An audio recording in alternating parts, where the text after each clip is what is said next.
ഈശോ മിശിഹായ്ക്ക് സ്തുതിയായിരിക്കട്ടെ. ഞാൻ മാണിപ്പറമ്പിലച്ചൻ. ദുഃഖശനിയാഴ്ച നമ്മൾ ദൈവത്തെ കൊന്നു. പ്രത്യക്ഷത്തിൽ സഭയുടെ ശത്രുക്കളുടെ, ദൈവത്തിന്റെ ശത്രുക്കളുടെ വിജയദിനമാണ് ദുഃഖശനി.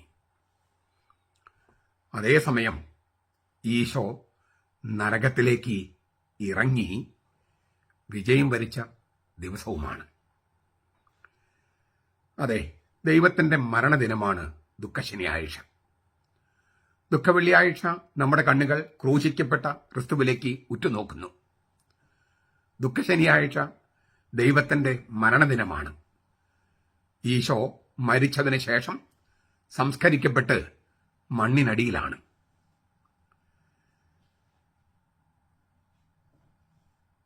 അങ്ങനെ ചിന്തിക്കുന്നവര് ഇപ്പോഴുമുണ്ട്, നമ്മുടെ കൂട്ടത്തിലുണ്ട്. കുരിശിന്റെ വഴിയുമായി വന്നവരെ നേരിടാൻ 2 ബസ് പോലീസിനെ വിന്യസിച്ച സഭാ നേതൃത്വം പ്രത്യക്ഷത്തിൽ വിജയിച്ചു നിൽക്കുന്ന ദിവസമാണ് ദുഃഖശനി. സ്ഥലം മാറ്റം കൊടുത്തിട്ടും മാറിപ്പോകാതെ ധിക്കാരത്തിൽ കടിച്ചു തൂങ്ങി നിൽക്കുന്നവര്, കത്തീഡ്രൽ ദേവാലയത്തിലും ബസിലിക്കയിലും ഒക്കെ നിൽക്കുന്നവര്, അവർക്ക് പിന്തുണ കൊടുക്കുന്നവര് വിജയിച്ചു നിൽക്കുന്നുവെന്ന് തോന്നുന്ന ദിവസമാണ് ദുഃഖശനി. ദൈവം മരിച്ചു, നമ്മൾ ദൈവത്തെ കൊന്നു. നമ്മുടെ ഈ കാലയളവിൽ എത്രയോ പേരാണ് നിരീശ്വരന്മാരായിട്ട് നടക്കുന്നത്. പാശ്ചാത്യ ലോകത്ത് നിരീശ്വരവാദം, 2ാം ലോകമഹായുദ്ധവുമായിട്ട് ബന്ധപ്പെട്ടാണ് നിരീശ്വരവാദം ശക്തി പ്രാപിച്ചത്. പണ്ട് മുതലേ നിരീശ്വരവാദമുണ്ട്. 2 പ്രാവശ്യം ബൈബിൾ എഴുതിയിട്ടുണ്ട്, മുകളിൽ ദൈവമില്ല എന്ന് വിഡ്ഢി മണ്ടൻ ഉള്ളിൽ പറഞ്ഞു. മുകളിൽ ദൈവമില്ല എന്ന് മൂഢൻ ഉള്ളിൽ പറഞ്ഞു. 2 പ്രാവശ്യം ബൈബിൾ എഴുതിയിട്ടുണ്ട്. എന്ന് വെച്ചാൽ ക്രിസ്തുവിന് മുമ്പ്, എത്രയോ വർഷങ്ങൾക്ക് മുമ്പ് തൊട്ട് ചില നിരീശ്വരന്മാരൊക്കെ ഉണ്ടായിരുന്നു. അപ്പൊ അതൊന്നും പുതിയൊരു പ്രതിഭാസമല്ല. പക്ഷെ എന്നാലും ദൈവം മരിച്ചു, ദൈവത്തെ കൊന്നു, ദൈവത്തിന്റെ ആവശ്യമില്ല, ദൈവമുണ്ടെങ്കിൽ എന്തുകൊണ്ട് പ്രളയം, എന്തുകൊണ്ട് വയനാട് ഉരുൾപൊട്ടല്, എന്തുകൊണ്ട് മനുഷ്യര് പട്ടിണി കൊണ്ട് മരിക്കുന്നു, ദൈവത്തിന് ഇതൊക്കെ ശരിപ്പെടുത്താമായിരുന്നില്ലേ? ഇങ്ങനെ 100,000 ചോദ്യങ്ങൾ അവർ ചോദിക്കുന്നുണ്ട്. ദൈവമില്ലെങ്കിൽ പിന്നെ എന്തിനാ അവർ ദൈവത്തെക്കുറിച്ച് ചർച്ച ചെയ്യണം എന്നുള്ള കാര്യം മാത്രം ആ ചോദ്യത്തിന് ഇതുവരെ ഉത്തരം നൽകിയിട്ടില്ല. ദൈവമില്ല എന്ന് വിചാരിക്കുക, ദൈവം നിലനിൽക്കുന്നില്ല എന്ന് വിചാരിക്കുക. നിലനിൽക്കാത്ത ഒരു കാര്യത്തെക്കുറിച്ച് എന്തിനാണ് ഇവർ ഇത്രമാത്രം ബേജാറാകുന്നത്? ഇല്ലാത്ത കാര്യം അവഗണിച്ചു വിട്ടാ പോരെ. അപ്പൊ ഈ നിരീശ്വരന്മാർക്കും യുക്തിവാദികൾക്കും എന്തുകൊണ്ടാണ് ദൈവചോദ്യത്തെ മറികടക്കാൻ പറ്റാത്തത്? അത് മനുഷ്യന്റെ മനസ്സിൽ ദൈവം മനുഷ്യനാക്കുന്ന പ്രക്രിയ അല്ല, ദൈവം മനുഷ്യനെ സൃഷ്ടിക്കുന്ന പ്രക്രിയയിൽ മനുഷ്യന് ജന്മസിദ്ധമായി നൈസർഗികമായി കൊടുത്തിരിക്കുന്നതാണ് ദൈവചിന്ത. അത് മറികടക്കാൻ ഒരു നിരീശ്വരനും കഴിയില്ല. ദൈവം മരിച്ചു, ദൈവത്തെ കൊന്നു, ദൈവമില്ല എന്നൊക്കെ പറഞ്ഞുകൊണ്ട് നടക്കാം, ഞാൻ പള്ളി പോകില്ല എന്നൊക്കെ പറഞ്ഞുകൊണ്ട് നടക്കാം. ദൈവചിന്തയെ മറികടക്കാൻ, ദൈവചോദ്യത്തെ മറികടക്കാൻ ഒരു മനുഷ്യനും കഴിയില്ല. അതെ, പക്ഷെ എങ്കിലും ഈ വീമ്പിളക്കലും തുടരാം. ദൈവം മരിച്ചു, ദൈവം ലോകത്ത് ഹാജരില്ലെന്ന് പറയാം, അവൻ ശവകുടീരത്തിനുള്ളിലാണ്, അവന് ഒരിക്കലും ജീവിക്കില്ലെന്ന് പറയാം, അവനോട് സംസാരിക്കില്ല, നമുക്കവനോടൊന്നും മറുത്ത് പറയാനില്ല, നമുക്കവന് വിസ്മരിക്കാം. ഇങ്ങനെയെല്ലാം ചിന്തിക്കുന്നവര് വിജയിച്ചു നിൽക്കുന്ന ദിവസമാണ് ദുഃഖശനി. അതെ, ദൈവം മരിച്ചു, നാം അവനെ കൊന്നു. നിരീശ്വരവാദിയായ ഫ്രീഡറിക് നീച്ചയുടെ ഈ വാക്കുകള് ഭാഷാശാസ്ത്രപരമായി നോക്കിയാൽ ക്രിസ്തീയ പീഡാനുഭവ ഭക്തിയുടെ പാരമ്പര്യവുമായി ബന്ധപ്പെട്ടതാണ്. ദുഃഖശനിയുടെ ഉള്ളടക്കത്തെ അത് പ്രകാശിപ്പിക്കുന്നു. അവൻ നരകത്തിലേക്ക് ഇറങ്ങി, ഈശോ നരകത്തിലേക്ക് ഇറങ്ങി. നമ്മൾ വിശ്വാസപ്രമാണത്തിൽ ചൊല്ലുന്നു അത്. ഇതുമായിട്ട് ബന്ധപ്പെട്ട് പല വീഡിയോസ് ഞാൻ മുമ്പ് ചെയ്തിട്ടുണ്ട്. അതൊക്കെ നിങ്ങൾക്ക് സ്ഥിരമായി കാണുക എന്നുള്ളതാണ് ഇതിന് ഉത്തരം. അതിന്റെ ലിങ്ക് ഇടാന്ന് പറഞ്ഞാൽ 2000 ചില്ലാനം വീഡിയോസ് ആയി. അപ്പൊ അതെല്ലാം കണ്ടെത്തി ഇടുക എന്ന് പറഞ്ഞാൽ എന്നെ സംബന്ധിച്ച് എളുപ്പമല്ല. സ്ഥിരമായിട്ട് കാണാൻ താല്പര്യമുള്ള കാണുക, അല്ലെങ്കിൽ പരസ്പരം നിങ്ങൾ പങ്കുവെക്കാനായിട്ട് നോക്കുക. പൗലോസ് ഇതുമായിട്ട് ബന്ധപ്പെട്ട് ഒരു വചനം പറയുന്നുണ്ട്. അതാണ് ഞാൻ ഇന്ന് ധ്യാന വിഷയമാക്കുന്നത്. എഫെസസ് ലേഖനത്തിലെ 4-ാമത്തെ അധ്യായം 9-10 വാക്യങ്ങൾ. അതിനാൽ ഇപ്രകാരം പറഞ്ഞിരിക്കുന്നു, അവൻ ഉന്നതത്തിലേക്ക് കയറിയപ്പോൾ തടവുകാരെ കൂടെ കൊണ്ടുപോയി മനുഷ്യർക്ക് ദാനങ്ങൾ കൊടുത്തു. അവൻ കയറി എന്നതിനർത്ഥം അവൻ ഭൂമിയുടെ അധോഭാഗങ്ങളിലേക്ക് ഇറങ്ങിയെന്നു കൂടിയല്ലേ. ഇറങ്ങിയവൻ സകലത്തെയും നിറയ്ക്കേണ്ടതിന് സ്വർഗാധിസ്വർഗത്തിന് മീതെ കയറിയവനും ആകുന്നു. അവൻ ഉന്നതത്തിലേക്ക് കയറിയപ്പോൾ തടവുകാരെ കൂടെ കൊണ്ടുപോയി മനുഷ്യർക്ക് ദാനങ്ങൾ കൊടുത്തു. ഇതാണ് പൗലോസിൽ എഴുതിയിരിക്കുന്നത്. പഴയ നിയമത്തിലെ സങ്കീർത്തനം 68:18 ഇങ്ങനെ കാണാം: അങ്ങ് ഉന്നതത്തിലേക്ക് കയറി തടവുകാരെ പിടിച്ചുകൊണ്ടുപോയി. യാഹ് എന്ന ദൈവം അവിടെ വസിക്കേണ്ടതിന് നീ മനുഷ്യരോട് കലഹിക്കുന്നവരോട് കൂടെ തന്നെ കലഹിക്കുന്നവരോട് തന്നെ കാഴ്ചകൾ വാങ്ങിയിരിക്കുന്നു. ഇങ്ങനെയാണ് ഹീബ്രു ബൈബിളില്.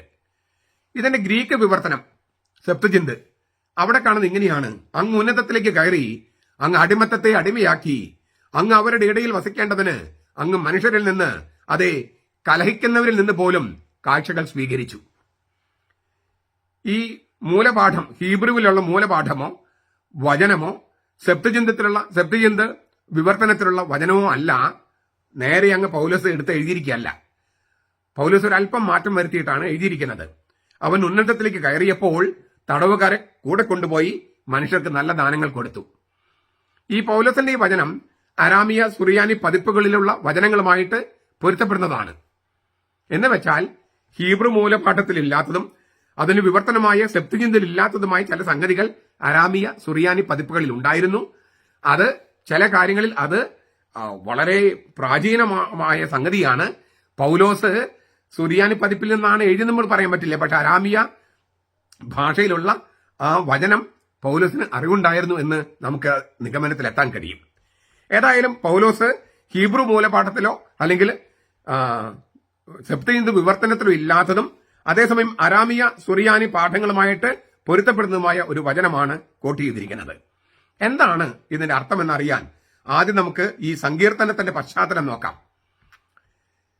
ഈ ഈജിപ്തിലെ അടിമത്തത്തിൽ നിന്ന് പുറത്തു കടന്ന ഇസ്രായേലര് യാഹ്വയുടെ പിന്നാലെ ജൈത്രയാത്ര നടത്തി യെറൂസലേമിലെ സിയോൻ മലയുടെ കൊടുമുടിയിലേക്ക് കയറി. ഈ വിജയഗാഥയാണ് സങ്കീർത്തകൻ വർണ്ണിക്കുന്നത്. യുദ്ധത്തിൽ വിജയം വരിക്കുന്ന ചക്രവർത്തി ജൈത്രയാത്ര നടത്തുകയും കൊള്ളവസ്തുക്കൾ തന്റെ പ്രജകൾക്ക് ദാനം ചെയ്യുകയും ചെയ്യുന്നത് പോലെ കർത്താവ് വിവിധ ദാനങ്ങൾ ഇസ്രായേലിയർക്ക് നൽകി. ഇതാണ് സങ്കീർത്തകൻ പറയണേ. പൗലോസിന്റെ വീക്ഷണത്തില് ഈ സങ്കീർത്തനം ക്രിസ്തു തിന്മയുടെ ശക്തികളെ കുരിശിൽ വെച്ച് നിരായുധരാക്കിയതിനു ശേഷം സ്വർഗീയ ജെറുസലേമിലേക്ക് കയറിപ്പോയതിനെ കുറിച്ചുള്ളതാണ്. കൊളോസ്സസ് ലേഖനം 2:15. പെന്തക്കോസ്ത് നാളില് പരിശുദ്ധ റൂഹായുടെ ദാനം കർത്താവ് ക്രിസ്തു വർഷിച്ചപ്പോൾ അവന്റെ വിജയത്തില് നമ്മൾ സഭയും പങ്കുപറ്റാൻ തുടങ്ങി. സ്ലീഹന്മാർ നടപടി 2:33. ഇതാണ് സങ്കീർത്തനത്തിന്റെ പശ്ചാത്തലം പൗലോസ് ഉദ്ദേശിക്കുന്ന ഒന്നാമത്തെ അർത്ഥം. പക്ഷേ നമുക്കതിന്റെ വിശദാംശങ്ങളിലേക്ക് കടക്കേണ്ടതുണ്ട്. പൗലോസ് പറയാണ്, അവൻ കയറി എന്നതിനർത്ഥം അവൻ ഭൂമിയുടെ അധോഭാഗങ്ങളിലേക്ക് ഇറങ്ങിയെന്ന് കൂടിയല്ലേ. അപ്പൊ ഞാൻ പൊതുവായിട്ടുള്ള കാര്യം പറഞ്ഞിട്ട് നമുക്ക് ഇതിന്റെ ഈ കയറി ഇറങ്ങി എന്നതിന്റെ അർത്ഥങ്ങൾ നമുക്ക് അപഗ്രഥിക്കാം. ഈ 68 സങ്കീർത്തനത്തിൽ ദാവീദ് വർണ്ണിക്കുന്ന കർത്തൃവിജയം നസ്രത്തിൽ യേശു എങ്ങനെ നിവൃത്തിയാക്കിയെന്ന് പൗലോസ് വിശദമാക്കുകയാണ്. എങ്കിലും ഈ ഭൂമിയുടെ അധോഭാഗങ്ങളിലേക്ക് എന്ന വചനത്തിന്റെ അർത്ഥത്തെക്കുറിച്ച് വേദശാസ്ത്രങ്ങളിടയിൽ വിവിധ അഭിപ്രായങ്ങളുണ്ട്. ഒരു കൂട്ടര് പറയുന്നത് ഈ ഭൂമിയുടെ അധോഭാഗം എന്ന് പറയുന്നത് ഭൂമി തന്നെയാണ്. അതായത് മനുഷ്യാവതാരത്തിലൂടെ ക്രിസ്തു സ്വർഗത്തിൽ നിന്ന് ഭൂമിയിലേക്ക് ഇറങ്ങിയതാണ്. ഇതാണ് ഈ ഭൂമിയുടെ അധോഭാഗം എന്ന് പറയുന്നത് ഭൂമി തന്നെയാണ്. ഇതാണ് ഒരു കൂട്ടർ വ്യാഖ്യാനിക്കുന്നത്. അത് നരകമല്ല, പാതാളമല്ല എന്നാണ്. എന്നാൽ ബഹുഭൂരിപക്ഷം സഭാപിതാക്കന്മാരും വേദശാസ്ത്രികളും ഈ ഭൂമിയുടെ അധോഭാഗം എന്ന് പറയുന്നത് പാതാളമാണ് അല്ലെങ്കിൽ നരകമാണ് എന്നാണ് വ്യാഖ്യാനിക്കുന്നത്. ക്രിസ്തു പാതാളങ്ങളിലേക്ക് ഇറങ്ങുകയും 3-ാം ദിവസം മരിച്ചവരിൽ നിന്ന് ഉയർക്കുകയും ചെയ്തു. ഈ വ്യാഖ്യാനമാണ് കൂടുതൽ സ്വീകാര്യം. കാരണം മറ്റു ചില സങ്കീർത്തനങ്ങളിൽ ഇതിനോട് സാമ്യമുള്ള പ്രയോഗങ്ങളുണ്ട്. സങ്കീർത്തനം 63:9, 139:15. അവിടെയെല്ലാം ഉദ്ദേശിക്കുന്നത് മരിച്ചവരുടെ താവളമായ പാതാളമാണ്. മരിച്ചവരുടെ ഇടയിലേക്ക് ഇറങ്ങിയ ക്രിസ്തു അവിടെ തടവിലാക്കപ്പെട്ടിരുന്ന നീതിമാന്മാരെ മോചിപ്പിച്ച് സ്വർഗത്തിലേക്ക് നയിച്ചു. 1 പെത്രോസ് 3:18-19, കത്തോലിക്ക സഭയുടെ മതബോധനം 632, 633. ചുരുക്കത്തില് തന്റെ മരണത്തിലൂടെ പ്രപഞ്ചത്തിന്റെ ഏറ്റവും ആഴത്തിലേക്ക് ഇറങ്ങിയ ക്രിസ്തു തന്റെ ഉത്ഥാനത്തിലൂടെ അതിന്റെ ഏറ്റവും ഉയരത്തിലേക്ക് കയറിയെന്ന് പൗലോസ് പഠിപ്പിക്കുന്നു. ഞാൻ ഒന്നുകൂടെ ആവർത്തിക്കുക. തന്റെ മരണത്തിലൂടെ പ്രപഞ്ചത്തിന്റെ ഏറ്റവും ആഴത്തിലേക്ക് ഇറങ്ങിയ ക്രിസ്തു തന്റെ ഉത്ഥാനത്തിലൂടെ അതിന്റെ ഏറ്റവും ഉയരത്തിലേക്ക് സ്വർഗത്തിലേക്ക് കയറിയെന്ന്, 7-ാം സ്വർഗത്തിലേക്ക് കയറിയെന്ന് പൗലോസ് പഠിപ്പിക്കുന്നു. സ്വാഭാവികമായിട്ട് നമുക്ക് പെട്ടെന്ന് എന്താ തോന്നുക, ഈ ഒരു സ്പേസിലൂടെ ഒരു യാത്ര പോലെ, ഒരു ശൂന്യാകാശ യാത്ര പോലെ. കർത്താവ് സ്വർഗത്തിൽ നിന്ന് ഭൂമിയിലേക്ക് വന്നു, പിന്നെ പാതാളത്തിലേക്ക് പോയി, പിന്നെ അവിടുന്ന് സ്വർഗത്തിലേക്ക് പോയി. ഒരു സ്പേസിലൂടെയുള്ള യാത്ര പോലെയാണ് പെട്ടെന്ന് തോന്നുക. അങ്ങനത്തെ ഒരു യാത്രയല്ല അത്. സ്പേസിലൂടെയുള്ള ഒരു യാത്രയല്ല അത്. ശൂന്യാകാശ യാത്രയല്ല. ഭൂമിയുടെ അധോഭാഗങ്ങളിലേക്ക് ഇങ്ങനെ കുഴൽക്കിണറിൽ പോകുന്ന പോലെ പോകുന്ന ഒരു യാത്രയല്ല. ഇതൊക്കെ നമ്മുടെ മനസ്സിൽ ചിത്രം അങ്ങനെ തോന്നിക്കുക. പക്ഷെ അതൊന്നും അല്ല ഉദ്ദേശിക്കുന്നത്. ക്രിസ്തുവിന്റെ പരമമായ താഴ്മയും ഉയർച്ചയും സൂചിപ്പിക്കാനുള്ള പ്രയോഗമാണത്. പ്രയോഗമാണെന്ന് കരുതിയിട്ട് യാഥാർത്ഥ്യത്തെ നിഷേധിക്കുന്നില്ല. നരകത്തിലേക്കുള്ള ഇറക്കം പോലെ സ്വർഗത്തിലേക്കുള്ള എടുക്കപ്പെടലും 3 നിലകളുള്ള ലോകത്തിന്റെ ചിത്രം വരച്ചു വെക്കുന്നെന്ന് കരുതരുത്. അതൊരു മിത്തിക്കൽ സങ്കല്പമാണ്, ഇല്ലേ? 3 ലോകങ്ങൾ എന്നിട്ട് ലോകം ഉണ്ടോ? സ്വർഗം, ഭൂമി, നരകം. സ്വർഗം, ഭൂമി, പാതാളം, ഇങ്ങനെ 3 ലോകങ്ങള്. അപ്പൊ ഭൂമിയുടെ മുകളിൽ സ്വർഗം, ഭൂമിയുടെ താഴെ പാതാളം, അങ്ങനെയുള്ള 3 നിലകൾ, 3 തട്ടുകളുള്ള ഒരു പ്രപഞ്ച സങ്കല്പം അത് ശരിയല്ലല്ലോ. ശരിയല്ലെന്ന് എല്ലാ സയൻസ് പഠിക്കുന്ന എല്ലാവർക്കും അറിയാം. സാമാന്യ ബുദ്ധിയുള്ളവർക്കൊക്കെ അറിയാം. അപ്പൊ പെട്ടെന്ന് തന്നെ യുക്തിവാദികൾ, നിരീശ്വരന്മാരും പറയും സ്വർഗം മുകളിലോ നരകം താഴെയോ. എന്തൊക്കെയാണ് ഈ പറയുന്നത്? ലോകം എല്ലാവരുടെയും ലോകമല്ലേ? എല്ലാവരുടെയും ഭൗതിക നിയമങ്ങൾ ബാധകമല്ലേ? തത്വത്തിൽ എല്ലായിടവും ഒരേ തരം ഗവേഷണത്തിന് വിധേയമല്ലേ? അതിന് നിലകളുണ്ടോ? 3 തട്ടുകളുണ്ടോ? മുകളും താഴെയുമുണ്ടോ? ഇങ്ങനെയൊന്നുമില്ല. നിരീക്ഷകൻ എവിടെ നിൽക്കുന്നു എന്നതിനെ ആശ്രയിച്ച് നിൽക്കുന്ന സങ്കല്പങ്ങളല്ലേ ഇതെല്ലാം? എല്ലാം നിരീക്ഷിക്കാൻ സാധിക്കുന്ന കേവലമായ ഒരു കേന്ദ്ര ബിന്ദു ഉണ്ടോ? കേന്ദ്രസ്ഥാനമുണ്ടോ? ഇല്ല. അങ്ങനെ പ്രപഞ്ചത്തിന് ഇല്ല. തീർച്ചയായും ഭൂമി ലോകത്തിന്റെ കേന്ദ്രവുമല്ല. അതിനാൽ എല്ലാത്തിനെയും മുകള്, എല്ലാത്തിനും താഴെ എന്നൊന്നും പറയാൻ കഴിയില്ല. സവിശേഷമായൊരു ദിശ പ്രപഞ്ചത്തിനില്ല. കിഴക്ക് പടിഞ്ഞാറെന്നൊക്കെ നമുക്ക് എവിടെ നിൽക്കുന്നതിനെ ആശ്രയിച്ച് പറയാമെന്നല്ലാതെ പ്രപഞ്ചത്തിന് ദിശയില്ലല്ലോ. ഈ ശാസ്ത്രീയ കണ്ടുപിടുത്തങ്ങൾ ആരെങ്കിലും എതിർക്കുമെന്ന് തോന്നുന്നില്ല. 3 നിലകളുടെ സംവിധാനം ചെയ്ത ലോകമില്ല, ലോകമല്ല. അപ്പോൾ കയറി ഇറങ്ങി എന്നെല്ലാമുള്ള സംഗതികൾ ആക്ഷരികമായിട്ട് എടുക്കാൻ കഴിയില്ലെന്നും ഇങ്ങനെയൊക്കെ അവതരിപ്പിക്കുന്ന ബൈബിള് മിത്തോളജിയാണെന്നും അതിനാൽ വേദത്താളുകൾ തന്നെ സത്യമല്ലെന്നും ചരിത്രത്തിലെ യേശു ജീവിച്ചിരുന്നില്ലെന്നും ഒക്കെ അതൊരു മിഥ്യയാണെന്നും ഒക്കെ പെട്ടെന്ന് അങ്ങ് ഈ യുക്തിവാദികളും നിരീശ്വരന്മാരും വാദിക്കും. എന്നാൽ ഇറങ്ങി കയറി എന്നതുകൊണ്ടൊക്കെ ബൈബിൾ ഉദ്ദേശിക്കുന്നത് ഇത്തരം ഒരു സ്പേസിലൂടെയുള്ള അല്ലെങ്കിൽ ഭൂമിയുടെ ഉള്ളിലേക്കുള്ള ഭൂമിയുടെ മുകളിലേക്കുള്ള അങ്ങനെയുള്ളൊരു യാത്രയല്ല. അങ്ങനെ മുകള് താഴെ എന്നൊന്നും പറയാനില്ല. അങ്ങനെ ഒരു അനുമാനമല്ല നരകത്തിലേക്കുള്ള കർത്താവിന്റെ ഇറക്കം. സ്വർഗത്തിലേക്കുള്ള അവന്റെ കയറ്റവും അങ്ങനെയല്ല. കയറ്റം, ഇറക്കം എന്നീ വാക്കുകൾ ഒരു ബിംബകൽപ്പന നൽകുന്നുവെന്നല്ലാതെ അതല്ല ആ വിശ്വാസ സത്യങ്ങളുടെ യഥാർത്ഥ പൊരുള്. പിന്നെ എന്താണ് ഉദ്ദേശിക്കുന്നത്? ചരിത്രത്തിലെ യേശുവിലും ചരിത്രത്തിലെ യേശു നരകത്തിൽ ഇറങ്ങുകയും സ്വർഗത്തിൽ കയറുകയും ചെയ്ത യേശു എന്ന് പറഞ്ഞാല് സ്പേസിലുള്ള 3 ചക്രവാളങ്ങൾ ഉൾക്കൊള്ളുന്ന പ്രപഞ്ചത്തിന് 3 നിലകളിലൂടെ പോയി എന്നല്ല. അതുകൊണ്ട് ചരിത്രത്തിൽ യേശുവിൽ വിശ്വസിക്കുന്ന മണ്ടത്തരമാണ്. കാരണം ഇങ്ങനെ സ്വർഗം മുകളില് നരകം താഴെ അങ്ങനെയുള്ള സങ്കല്പങ്ങളെ തന്നെ പ്രപഞ്ചത്തിന്റെ ആധുനിക വീക്ഷണത്തിന് യോജിക്കില്ല. അതുകൊണ്ട് ബൈബിൾ മുഴുവൻ തെറ്റാണ് എന്ന് വ്യാഖ്യാനിക്കുന്നവരുണ്ട്. അതൊന്നുമല്ല ഉദ്ദേശിക്കുന്നത്. പിന്നെന്താണ്? മനുഷ്യാസ്തിത്വത്തിന്റെ സമ്പൂർണ്ണ പരപ്പിനെയാണ് ഈ ഇറക്കം, കയറ്റം എന്ന വാക്കുകൾ കൊണ്ട് ഉദ്ദേശിക്കുന്നത്. മനുഷ്യാസ്തിത്വത്തിന്റെ സമ്പൂർണ്ണ പരപ്പിനെയാണ് പ്രകാശിപ്പിക്കുന്നത്. എന്താണ് ഈ സമ്പൂർണ്ണ പരപ്പെന്ന് പറഞ്ഞാൽ? നമ്മളിപ്പോ ഭൂമിയിലല്ലേ? അതെ. അപ്പൊ ഭൂമിയിൽ നമുക്കൊരു ജീവിതാവസ്ഥയില്ലേ? ഉണ്ട്. നമുക്കൊരു നരകാവസ്ഥയില്ലേ? ഉണ്ട്. നരകാവസ്ഥയുണ്ട്. സ്വർഗീയാവസ്ഥയില്ലേ? ഉണ്ട്. അപ്പൊ മനുഷ്യന്റെ ഭൗമിക അവസ്ഥ, നരകാവസ്ഥ, സ്വർഗീയ അവസ്ഥ, ഈ മൂന്ന് അവസ്ഥകളിലൂടെയും കർത്താവ് കടന്നുപോയി എന്നാണ് ഉദ്ദേശിക്കുന്നത്.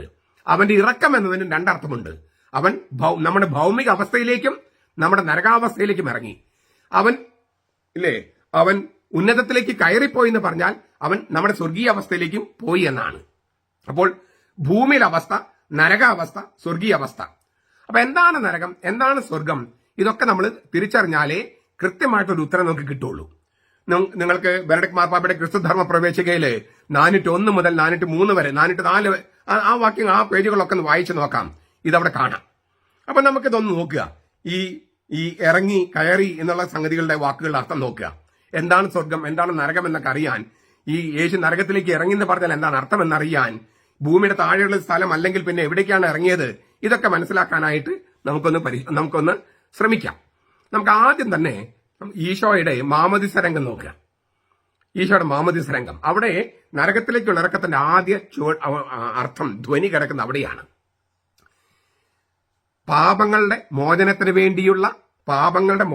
വേണ്ടിയുള്ള പശ്ചാത്താപത്തിന്റെ സ്നാനമാണ് യോഹന്നാൻ പരികർമ്മം ചെയ്യുന്നത്, സ്നാപയോഹന്നാൻ. അവിടേക്ക് പോയവരൊക്കെ പാപികളാണ്, അല്ലേ? പാപങ്ങളുടെ മോചനത്തിന് വേണ്ടിയുള്ള പശ്ചാത്താപ സ്നാനം, A baptism of repentance for the forgiveness of since. പാപങ്ങളുടെ മോചനത്തിന് വേണ്ടിയുള്ള പശ്ചാത്താപ സ്നാനം, മാനസാന്തര സ്നാനമാണ് യോഹന്നാൻ പരികർമ്മം ചെയ്തത്. പാപങ്ങളുടെ മോചനത്തിന് വേണ്ടി ചെന്നവരൊക്കെ പാപികളാണ്. അപ്പൊ പാപികളെല്ലാവരും സ്നാപകന്റെ അടുത്തേക്ക് ചെന്നിരിക്കുക. അപ്പോൾ പാപികളുടെ ഒരു സ്ഥലമാണ് യോർദാൻ. പാപികൾ സമ്മേളിച്ചിരിക്കുന്ന ഒരു സ്ഥലം. അപ്പൊ യോർദാൻ നദി എന്ന് പറയുന്നത് തന്നെ ഒരു നരകാവസ്ഥയാണ്. പാപം ചെയ്യുന്നവർ നരകത്തിലാണ്. പാപം ചെയ്യുമ്പോൾ നമ്മൾ മരണശിക്ഷയ്ക്ക് അർഹരാണ്. നമ്മൾ നരകാവസ്ഥയിലാണ് നമ്മൾ. ഇവിടെ ഈ യോർദാനിലേക്ക് എല്ലാവരും ചെന്നിരിക്കും. അവരെല്ലാം യോർദാൻ നദിയിൽ ഇറങ്ങുന്നു എന്ന് വെച്ചാൽ നരകാവസ്ഥയിലാണ് അവിടെ നിൽക്കുന്നത്. അവിടെ നിൽക്കുന്നവരെല്ലാവരും പാപികളാണ്. പാപം ചെയ്ത് മരണത്തിന് വിധേയരായി നരകാവസ്ഥയിലാണ്.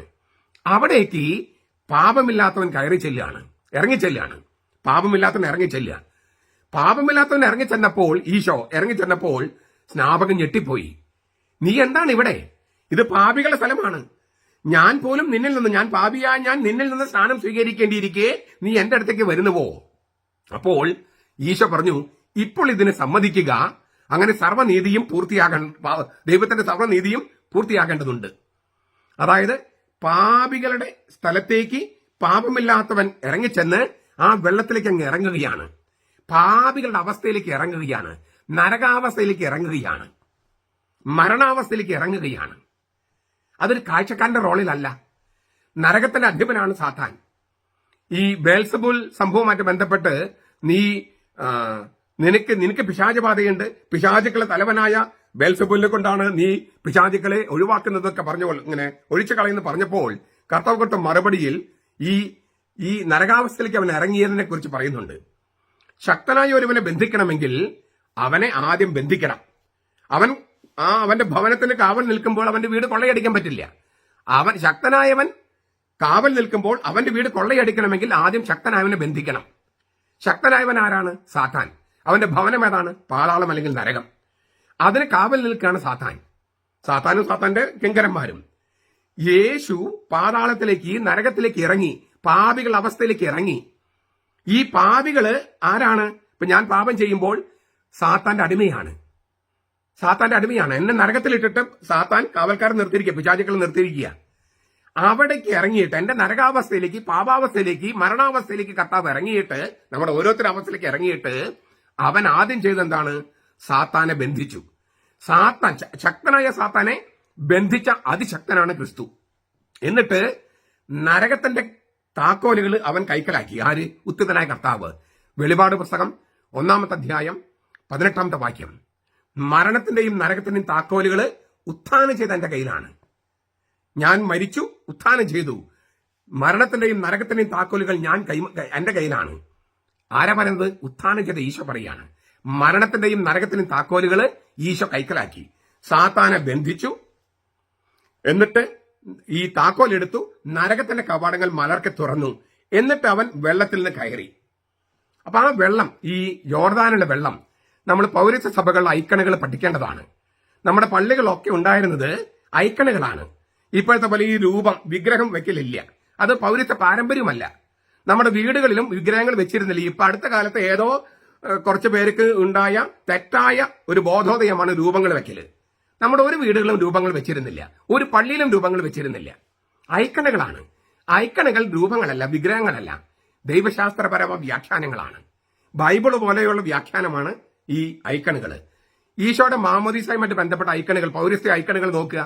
ജോർദാൻ നദിയെ ചിത്രീകരിച്ചിരിക്കുന്നത് കല്ലറയായിട്ടാണ്, കബറിടമായിട്ടാണ്. അതിലെ വെള്ളം കറുത്തിരണ്ട വെള്ളമാണ്. എന്നിട്ട് ചുറ്റും തീ പിടിക്കുകയാണ്. ഈ കല്ലറയ്ക്ക് ചുറ്റും തീ പിടിക്കുന്നു. യേശു മരണത്തിലേക്ക്, നരകത്തിലേക്ക് ഇറങ്ങി, അഗ്നിതടാകത്തിലേക്ക് ഇറങ്ങി. ഇതുകൊണ്ടാണ് ഈശോ തന്റെ ഈ യോർദാനിലെ മാമോദിസയും കുരിശുമരണവുമായിട്ട് ബന്ധിപ്പിച്ച കർത്താവ് എപ്പോഴും സംസാരിക്കുന്നത്, എനിക്ക് ഇനിയൊരു മാമോദിസ മുങ്ങാനുണ്ട്. ഈ യോർദാനിലെ മാമോദിസ കഴിഞ്ഞിട്ട് പറയാണ്, എനിക്കൊരു മാമോദിസ മുങ്ങാനുണ്ട്, അത് പൂർത്തിയാകുന്നവരെ ഞാൻ അസ്വസ്ഥനാണ്. ഈശോ ഉദ്ദേശിച്ച മാമോദിസ ഏതാണ്? കുരിശിലെ മരണം. അത് രണ്ടാമത്തെ മാമോദിസ, രക്തം കൊണ്ടുള്ള മാമോദിസ. അത് കഴിഞ്ഞവൻ കല്ലറയിലേക്ക് ഇറങ്ങുകയാണ്. ആ കുരിശ മരണത്തിലൂടെ കല്ലറയിലേക്ക് ഇറക്കുന്ന അതിന്റെ മുൻ ആസ്വാദനമാണ് ജോർദാനിലെ ഈ പാപികളുടെ സ്ഥലത്തേക്ക് പാപമില്ലാത്തവൻ ഇറങ്ങിച്ചെല്ലുന്നത്, അവരുടെ മരണാവസ്ഥയിലേക്ക്, നരകാവസ്ഥയിലേക്ക് ഇറങ്ങിച്ചെല്ലുന്നത്. എന്നിട്ട് പിശാചിനെ ബന്ധിച്ച് നരകത്തിന്റെയും മരണത്തിന്റെയും താക്കോലുകൾ കൈകളിലെടുത്ത് നരക കവാടങ്ങൾ മലർക്കെ തുറന്നിടുന്നു, മരണ കവാടങ്ങൾ മലർക്കെ തുറന്നിടുന്നു. ഇതുകൊണ്ടാണ് നരക കവാടങ്ങൾ, മരണ കവാടങ്ങൾ സഭയ്ക്കെതിരെ പ്രബലപ്പെടുകയില്ല എന്ന് കർത്താവ് പറഞ്ഞത്. കാരണം മരണത്തിന്റെയും നരകത്തിന്റെയും താക്കോൽ ആരുടെ കയ്യിലാ? സാത്താന്റെ കയ്യിലല്ല, മരിച്ച് ഉത്ഥാനം ചെയ്ത ക്രിസ്തുവിന്റെ കയ്യിലാ. വെളിപാട് 1:18. കാര്യം മനസ്സിലാവുന്നുണ്ടോ നിങ്ങൾക്ക്? എന്താണ് ഈ നരകാവസ്ഥ, മരണാവസ്ഥ? എന്താണ് ഈ നരകത്തിലേക്ക് ഇറങ്ങിയെന്ന് പറഞ്ഞാല്? ഇങ്ങനെ 3 നിലകളുള്ള സ്വർഗം, ഭൂമി, പാതാളം, അങ്ങനെ തട്ടല്ല എന്ന് പറഞ്ഞതിന്റെ അർത്ഥം മനസ്സിലായോ? എന്താണ് യോർദാൻ നദിയിലെ മാമോദിസ എന്ന് മനസ്സിലായോ? എന്തുകൊണ്ടാണ് നദിയിൽ മാമോദിസ മുക്കരുത് ക്രിസ്ത്യാനികൾ എന്ന് പറയുന്നതിന്റെ അർത്ഥം മനസ്സിലായോ? ഇല്ലേ? ഞാൻ നിങ്ങളെ ജലം കൊണ്ട് സ്നാനപ്പെടുത്തും, നദിയിലെ ജലം കൊണ്ട്. അവൻ ക്രിസ്തു പരിശുദ്ധാത്മാവ് കൊണ്ട്, ഭക്തി കൊണ്ട് സ്നാനപ്പെടുത്തും. അത് മുകളിൽ നിന്നാണ്, കർത്താവിന്റെ വിലാപ്പുറന്ന് ഒഴുകിയ ജീവജലം. അതുകൊണ്ടാണ് പുരോഹിതൻ ഈ തലയിലേക്ക് വെള്ളം ഒഴിക്കുന്നത് മുകളിൽ നിന്ന്. മരിച്ചു കിടക്കുന്ന ക്രിസ്തുവിന്റെ താഴെയാണ് കുഞ്ഞിനെ പിടിക്കുന്നത്. ആ കർത്താവിന്റെ വിലാപ്പുറത്തുള്ള ജീവജലം മുകളിൽ നിന്നാണ് ഒഴുകുന്നത്. നിങ്ങൾ ഉന്നതത്തിൽ നിന്ന് ശക്തി ധരിക്കുന്നത് ഇവിടെ നിൽക്കാനാ പറഞ്ഞത്. ഉന്നതത്തിൽ നിന്ന്, മുകളിൽ നിന്ന്, അല്ലാണ്ട് നദിയിലേക്ക് ഇറക്കുമല്ല. അത് യേശു നരകത്തിലേക്ക് ഇറങ്ങിയതാണ്. നമ്മൾ നരകത്തിലേക്ക് ഇറങ്ങുന്നത് പാപം ചെയ്യുമ്പോഴാണ്. നമ്മൾ പാപം ചെയ്യുമ്പോൾ, ആ പാപം ചെയ്യുന്ന നരകാവസ്ഥയിൽ കിടക്കുമ്പോൾ, മരണാവസ്ഥയിൽ കിടക്കുമ്പോൾ കർത്താവ് അവിടേക്ക് ഇറങ്ങി നമ്മെ പൊക്കിക്കൊണ്ടുവരികയാണ്. അതിലേക്ക് ഞാൻ വരാം. അപ്പോൾ ഇതാണ് ഈ നരകാവസ്ഥ, മരണാവസ്ഥ എന്ന് പറയുന്നതിന്റെ അർത്ഥവും ഈശോയുടെ 2 മാമോദീസകൾ, ജലം കൊണ്ടുള്ള മാമോദീസയും രക്തം കൊണ്ടുള്ള മാമോദീസയും, അതിന്റെ ഒരു ചെറിയ രൂപം നിങ്ങൾക്ക് കിട്ടിയെന്ന് ഞാൻ വിചാരിക്കുന്നു. ഇനി നമുക്ക് ഈ അധോലോകം ഇല്ലേ, അവൻ കയറി എന്നതിനർത്ഥം അവൻ ഭൂമിയുടെ അധോഭാഗങ്ങളിലേക്ക് ഇറങ്ങി എന്നല്ലേ? അധോഭാഗം എന്നതിന്റെ അർത്ഥം നമുക്ക് നോക്കാം. നരകം എന്ന അവസ്ഥയിലേക്ക് യേശു ഇറങ്ങി എന്നർത്ഥം. നമ്മുടെ നരകാവസ്ഥയിലേക്ക്, നരകം എന്ന അവസ്ഥയിലേക്ക് ഇറങ്ങി. പ്രപഞ്ചത്തിന് വെളിയിലുള്ള ആഴമല്ല നരകം. ഞാൻ ഒന്നുകൂടി പറയാണ്, പ്രപഞ്ചത്തിന് വെളിയിലുള്ള ആഴമല്ല നരകം. എന്റെ ദൈവമേ, എന്റെ ദൈവമേ, എന്തുകൊണ്ട് നീ എന്നെ കൈവിട്ടു എന്ന് ഈശോ കുരിശിൽ കിടന്ന് പ്രാർത്ഥിക്കുമ്പോൾ സ്ഥലത്തെ സംബന്ധിക്കുന്ന ഒരു സൂചനയും നൽകിയിട്ടില്ല. എന്റെ ദൈവമേ, എന്റെ ദൈവമേ, എന്തുകൊണ്ട് നീ എന്നെ കൈവിട്ടു, അങ്ങനെ പറഞ്ഞുകൊണ്ട് കർത്താവ് മരിക്കുന്നത്. അതില് എവിടേക്കാണ് കൈവിട്ടതെന്ന് വല്ല സൂചനയുണ്ടോ? ഇല്ല. ദൈവം പുത്രനെ കൈവിട്ടതോടെ പുത്രൻ നരകത്തിലേക്ക് പതിച്ചു. ദൈവപിതാവ് പുത്രൻ തമ്പുരാനെ കൈവിട്ടതോടെ പുത്രൻ തമ്പുരാൻ നരകത്തിലേക്ക് വീണു. പക്ഷേ അതൊരു സ്ഥലമല്ല. ആ ആഴം മരണത്തിന്റെ താഴ്വാരം വരെ എത്തുന്നു. മരണത്തിന്റെ താഴ്വാരം വരെ എത്തുന്ന ആഴമാണിത്. എന്ന് വെച്ചാൽ നരകത്തിന്റെ എല്ലാ മാനങ്ങളെയും, എല്ലാ ചക്രവാളങ്ങളെയും യേശു ആശ്ലേഷിച്ചു എന്നാണ് ഭൂമിയുടെ അധോഭാഗങ്ങളിലേക്ക് ഇറങ്ങി എന്നതിനർത്ഥം. നരകത്തിന്റെ, മരണത്തിന്റെ എല്ലാ ചക്രവാളങ്ങളെയും യേശു ആശ്ലേഷിച്ചു എന്നാണ് ഭൂമിയുടെ അധോഭാഗങ്ങളിലേക്ക് അവൻ ഇറങ്ങി എന്നതിനർത്ഥം. ഞാൻ വളരെ സിമ്പിളായിട്ട് പറയാം. പാപത്തിലുള്ള ശിക്ഷ എന്താണ്? മരണമാണ്. ഈ വിലക്കപ്പെട്ട കനി തിന്നുന്ന ദിവസം നീ മരിക്കും. എന്ന് വെച്ചാൽ ദൈവസന്നിധിയിൽ നിന്നും പുറത്താക്കപ്പെടും. പാപം ചെയ്യുന്ന മനുഷ്യന്റെ അസ്തിത്വം എത്തിപ്പെടുന്ന, വീണു പോകുന്ന ഏറ്റവും താഴെയുള്ള അറ്റമാണ്, അടിത്തട്ടില്ലാത്ത ആഴമാണ് നരകം. പാപം ചെയ്യുന്ന മനുഷ്യൻ നരകത്തിലാണ്. മനുഷ്യ സ്വഭാവത്തിന്റെ ഒരു ചക്രവാളമാണ് ഈ നരകം. പാപം ചെയ്യുന്ന മനുഷ്യന്റെ അസ്തിത്വം എത്തിപ്പെടുന്ന, വീണു പോകുന്ന ഏറ്റവും താഴെയുള്ള അറ്റമാണ്, അടിത്തട്ടില്ലാത്ത ആഴമാണ് നരകം എന്ന് പറയുന്നത്. എല്ലാ മനുഷ്യരുടെയും അസ്തിത്വം ഇങ്ങനെയുള്ള ആഴത്തെ അഥവാ നരകത്തെ സ്പർശിക്കുന്നുണ്ട്. ഇതിനെ നമ്മൾ നരകാവസ്ഥ എന്ന് പറഞ്ഞത്. എല്ലാ മനുഷ്യരുടെയും അസ്തിത്വം ഇങ്ങനെയുള്ള ഒരു ആഴത്തെ, അടിത്തട്ടില്ലാത്ത ഒരു ആഴത്തെ, നരകത്തെ സ്പർശിക്കുന്നുണ്ട്. പാപം ചെയ്യുമ്പോഴും തിന്മ ചെയ്യുമ്പോഴും അല്ലാത്തപ്പോഴും ഇല്ല, എല്ലാവരും ഒറ്റപ്പെടുത്തുന്നു, കുറ്റപ്പെടുത്തുന്നു, നമ്മൾ തെറ്റ് ചെയ്യാതിരിക്കെ കുറ്റപ്പെടുത്തുന്നു. ഇനി മതിയായി, എനിക്ക് മതിയായി. എത്രയോ പേര് പറഞ്ഞു എനിക്ക് മതിയായി. നരകാവസ്ഥ.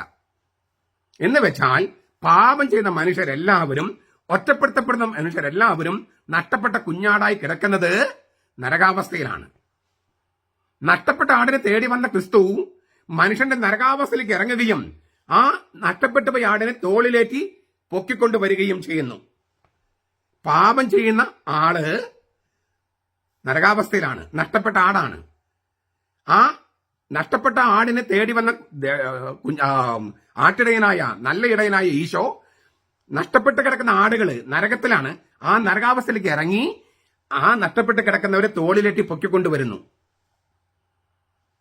ഇത് ഇപ്പൊ വളരെ കറക്റ്റല്ലേ?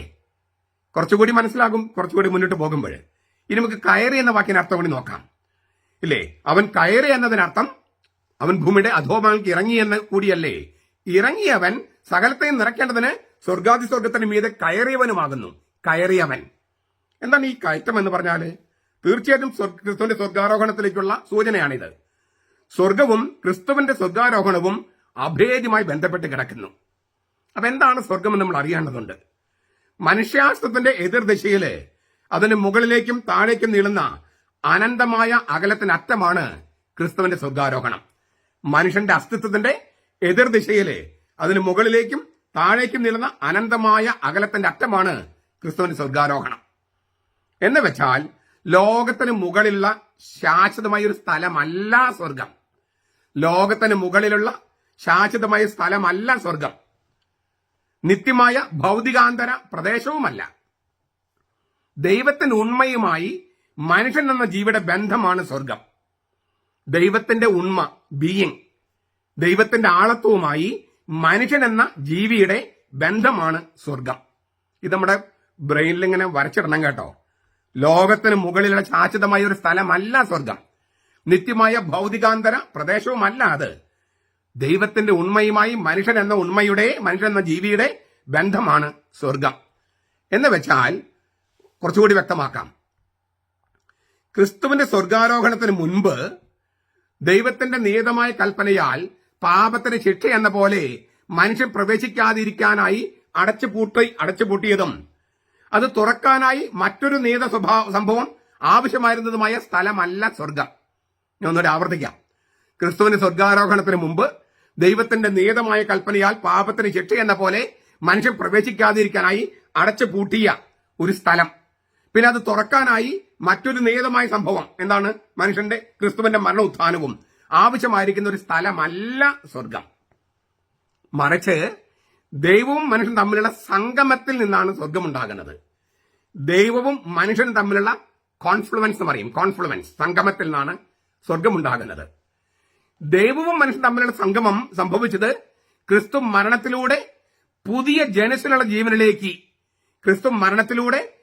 ജനസിലുള്ള ജീവനിലേക്ക്, തിരുവുത്ഥാനത്തിലേക്ക് ജീവശാസ്ത്രപരമായി ജീവൻ അതീതമായി കടന്നുപോയപ്പോഴാണ്. ഇതൊക്കെ വളരെ ശ്രദ്ധിച്ച് കേൾക്കേണ്ട വചനമാണ്. ദൈവവും മനുഷ്യനും നമ്മളെ സംഗമം എപ്പോഴാണ് സംഭവിച്ചത്? ക്രിസ്തു മരിച്ചു, നരകത്തിലേക്ക് ഇറങ്ങി, പിന്നെ അവൻ മരിച്ചവൻ ഉത്ഥാനം ചെയ്ത് പുതിയ ജനസിലുള്ള ജീവനിലേക്ക് പ്രവേശിച്ചു. പുതിയ ജനസിലുള്ള ജീവൻ, ജീവശാസ്ത്രപരമായ ജീവൻ, അതീതമായ ജീവൻ, മരണവും അഴുകലും എന്ന നിയമങ്ങൾക്ക് വിധേയമല്ലാത്ത ജീവൻ, അതിലേക്ക് പ്രവേശിച്ചപ്പോഴാണ് ദൈവവും മനുഷ്യൻ തമ്മിലുള്ള ഈ സംഗമം സംഭവിച്ചത്. അതിനാൽ മനുഷ്യവംശത്തിന്റെയും ഭാവിയാണ് സ്വർഗം. എല്ലാ മനുഷ്യവംശത്തിന്റെ തന്നെ ഭാവിയാണ് സ്വർഗം. മനുഷ്യവംശത്തിന് സ്വയം നൽകാൻ കഴിയാത്തതാണത്. സ്വയം നൽകാൻ കഴിയില്ല ഈ സ്വർഗീയ അവസ്ഥ. മനുഷ്യവംശം അതിനായി കാത്തിരിക്കുന്നതിനാൽ അത് അടയ്ക്കപ്പെട്ട് കിടക്കുകയാണ്. ഈ ദൈവവും മനുഷ്യനും നമ്മൾ സംഗമം, ഈ സ്വർഗം, അത് യാഥാർത്ഥ്യമായെങ്കിലും നമ്മൾ അതിലേക്ക് കാത്തിരിക്കുന്നതിനാൽ അത് നമ്മെ സംബന്ധിച്ചിലും അടയ്ക്കപ്പെട്ട് കിടക്കുകയാണ്. അത് ആദ്യമായി തുറക്കപ്പെട്ടത് തന്റെ അസ്തിത്വ മണ്ഡലം ദൈവികമായിരിക്കുന്ന ആ മനുഷ്യനിലൂടെ, ക്രിസ്തുവിലൂടെ ദൈവം സൃഷ്ടിയായി മനുഷ്യലേക്ക് പ്രവേശിച്ചപ്പോഴാണ്. ഈ സ്വർഗം ആദ്യമായി തുറക്കപ്പെടുന്നത് തന്റെ അസ്തിത്വ മണ്ഡലം തന്നെ ദൈവികമായിരിക്കുന്ന ആള്, ആ മനുഷ്യൻ ക്രിസ്തു, ആ ക്രിസ്തുവിലൂടെ, ആ മനുഷ്യനിലൂടെ ദൈവം സൃഷ്ടിയായി മനുഷ്യലേക്ക് പ്രവേശിച്ചപ്പോഴാണ് മനുഷ്യാവതാരം. പിന്നെ അവൻ മരിച്ചു, ഉത്ഥാനം ചെയ്തു, എന്നിട്ട് അവൻ കുർബാനയിലൂടെ വരുന്നു. അപ്പോൾ സൃഷ്ടിയായ മനുഷ്യനിലേക്ക് ദൈവവും മനുഷ്യനുമായ ക്രിസ്തു വരുമ്പോഴാണ് സ്വർഗം തുറക്കപ്പെടുന്നത്. കാരണം ദൈവവും മനുഷ്യനും തമ്മിലുള്ള സംഗമമാണ് സ്വർഗം. ദൈവവും മനുഷ്യനും തമ്മിലുള്ള സംഗമമാണ് സ്വർഗം എന്നതുകൊണ്ടും തന്റെ അസ്തിത്വ മണ്ഡലം തന്നെ ദൈവികമായിരിക്കുന്ന മനുഷ്യൻ അതിലൂടെ മനുഷ്യാവതാരം ചെയ്ത് മരിച്ച് ഉത്ഥാനം ചെയ്തപ്പോഴാണ് അത് തുറക്കപ്പെട്ടത് എന്നതിനാലും ദൈവം മനുഷ്യനായ ആള് നമ്മിലേക്ക് പ്രവേശിക്കുമ്പോഴാണ് നമുക്ക് സ്വർഗം തുറക്കപ്പെടുന്നത്, നമുക്ക് സ്വർഗീയ അവസ്ഥ ഉണ്ടാകുന്നത്.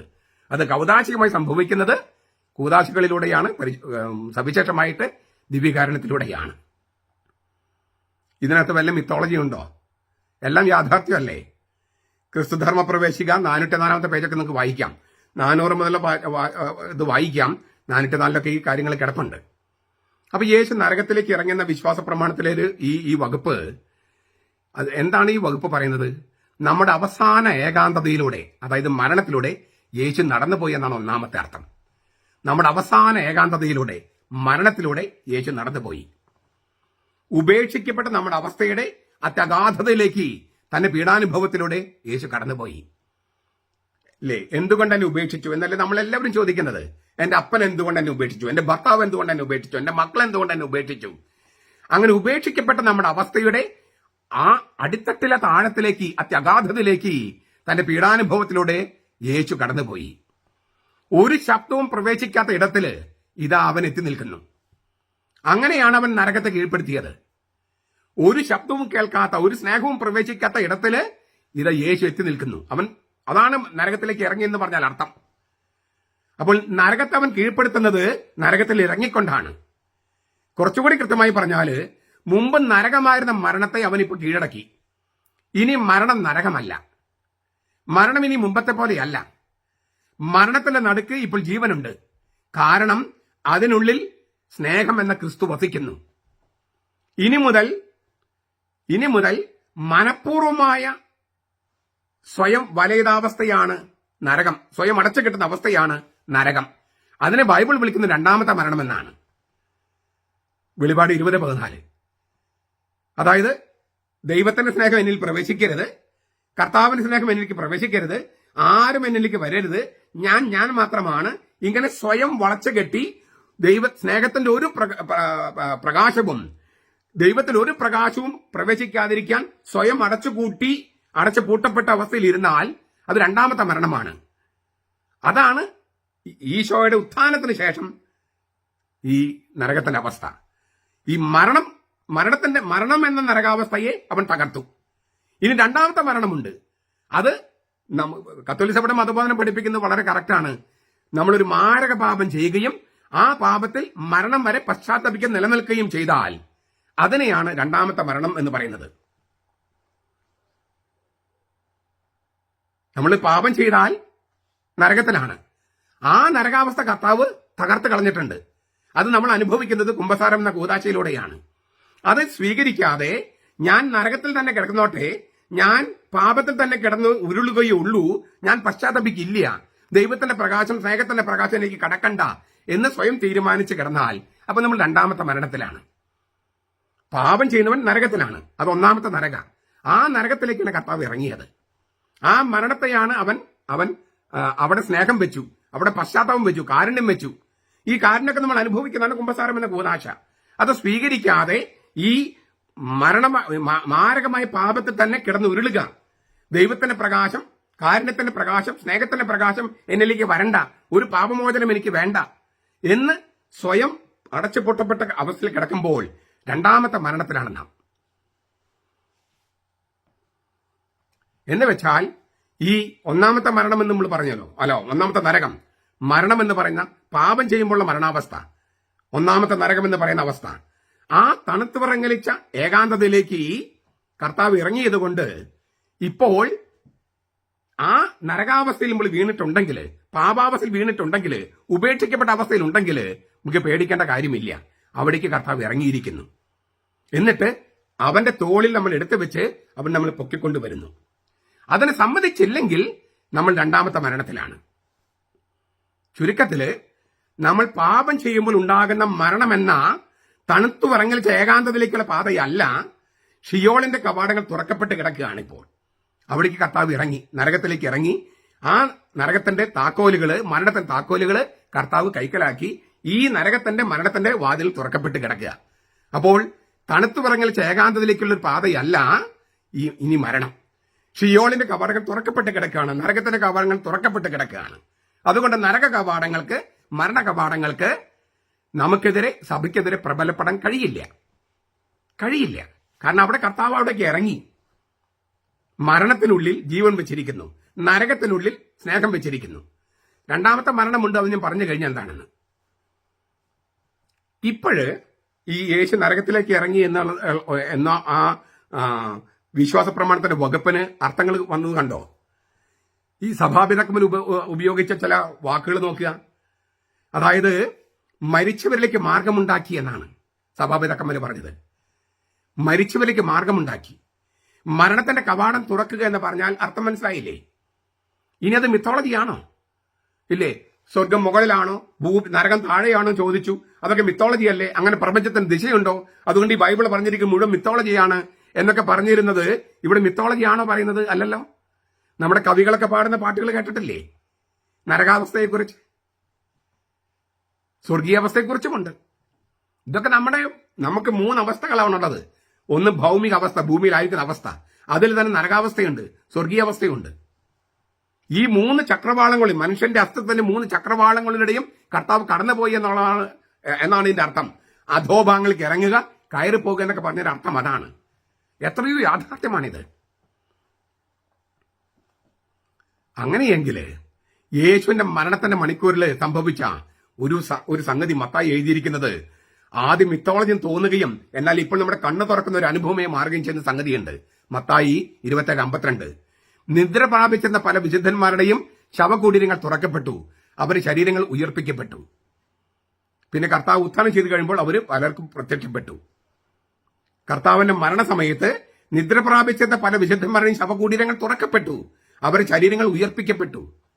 മരണത്തിലേക്ക് കർത്താവ് ഇറങ്ങിയപ്പോൾ, നരകത്തിലേക്ക് ഇറങ്ങിയപ്പോൾ ശവകുടീരങ്ങൾ തുറക്കപ്പെട്ടു, അവർ ശരീരങ്ങൾ ഉയർപ്പിക്കപ്പെട്ടു. മരണത്തിനുള്ളിൽ ജീവനും സ്നേഹവും വസിക്കുന്നതിനാൽ മരണ കവാടങ്ങൾ തുറക്കപ്പെട്ട് കിടക്കുന്നു, നരക കവാടങ്ങൾ തുറക്കപ്പെട്ട് കിടക്കുന്നു. ഈ നരകം എന്ന് പറയുമ്പോൾ നമ്മള് ഇല്ലേ, മരണം, നരകം, അത് എന്താ പറയാ, സിനോണിമം എന്ന് പറയില്ലേ? മരണം എന്ന് പറഞ്ഞാൽ നരകം, നരകം എന്ന് പറഞ്ഞാൽ മരണം. പക്ഷേ രണ്ടാമത്തെ മരണം എന്ന് പറഞ്ഞ സംഗതിയുണ്ട് ഇല്ലേ? അത് ആ മരണത്തെക്കുറിച്ച് നമ്മൾ, രണ്ടാമത്തെ മരണം, നരകം, അത് ഞാൻ പറഞ്ഞു കഴിഞ്ഞാൽ എന്താണെന്ന്. ഈ നരകാവസ്ഥ, നമ്മൾ പാപം ചെയ്ത് നരകാവസ്ഥയിലേക്ക് വീഴുന്നു, മരണാവസ്ഥയിലേക്ക് വീഴുന്നു. അവിടെ കർത്താവ് ഇറങ്ങിയിട്ടുണ്ട്. കർത്താവ് നമ്മൾ പൊക്കിക്കൊണ്ടുവരാൻ തയ്യാറുമാണ്. അതിന് സമ്മതിക്കാതിരുന്നാൽ, മാരക പാപം ചെയ്തിട്ട് അത് പശ്ചാത്തപിക്കാതെ നരകത്തിൽ തന്നെ കിടക്കാൻ തീരുമാനിച്ചു കഴിഞ്ഞാൽ, അത് നമ്മൾ സ്വയം തീരുമാനിച്ചു കഴിഞ്ഞാൽ, പശ്ചാത്തലം തയ്യാറല്ലെങ്കിൽ നമ്മൾ രണ്ടാമത്തെ നരകത്തിലാണ്. അവിടുന്ന് രക്ഷിക്കാൻ, കർത്താവിനെ രക്ഷിക്കാൻ കഴിയില്ല. വെളിപാട് 20:14. അപ്പോ എന്താണ് മരണകവാടങ്ങൾ തുറക്കപ്പെട്ട് കിടക്കുന്നു, നരക കവാടം തുറക്കപ്പെട്ട് കിടക്കുന്നു ഒക്കെ കാര്യം മനസ്സിലായല്ലോ. ഇനി നരക കവാടങ്ങൾക്ക് സഭയ്ക്കെതിരെയോ നമുക്കെതിരെയോ പ്രബലപ്പെടാൻ കഴിയോ? മരണ കവാടങ്ങൾക്ക് പ്രബലപ്പെടാൻ കഴിയോ? കർത്താവിന് സഭയ്ക്കെതിരെ പ്രബലപ്പെടാൻ കഴിയോ? ഇല്ല. ദൈവം മരിച്ചു, ഞങ്ങൾ ദൈവത്തെ കൊന്നു എന്നെല്ലാം നിരീശ്വരന്മാർക്കും വിമതന്മാർക്കും അൽമായ മുന്നേറ്റക്കാർക്കും വീമ്പിളക്കാം. കർത്താവിന് കൊന്ന് കല്ലറയിൽ അടക്കി, കല്ലുരുട്ടി വെച്ച് കല്ലറ ഭദ്രമാക്കി, കാവലിനായി മണവാളന്മാരെ പോലുള്ള വിമത വൈദികരെയും അൽമായ മുന്നേറ്റ ഗുണ്ടകളെയും ഏർപ്പാടാക്കി, അതിനുള്ള അനുവാദം പീലാത്തോസുമാരിലും കൈക്കലാക്കി എന്നെല്ലാം വീമ്പിളക്കാം. പക്ഷേ അതെല്ലാം പൊട്ടിപ്പിളർന്ന് ഈശോ ഉയർത്തെഴുന്നേറ്റു. ആ ഉയർപ്പിൽ സഭയുടെ ഉയർപ്പും ഞങ്ങളുടെ ഉയർപ്പും ഉണ്ടെന്ന് ഞങ്ങൾ വിശ്വസിക്കുന്നു. നമ്മുടെ കർത്താവ് ഈശോ മിശിഹായുടെ കൃപയും പിതാവായ ദൈവത്തിന്റെ സ്നേഹവും പരിശുദ്ധാത്മാവിന്റെ സഹവാസവും നാം എല്ലാവരോടും കൂടി ഉണ്ടായിരിക്കട്ടെ, ഇപ്പോഴും എപ്പോഴും എന്നേക്കും. ആമേൻ.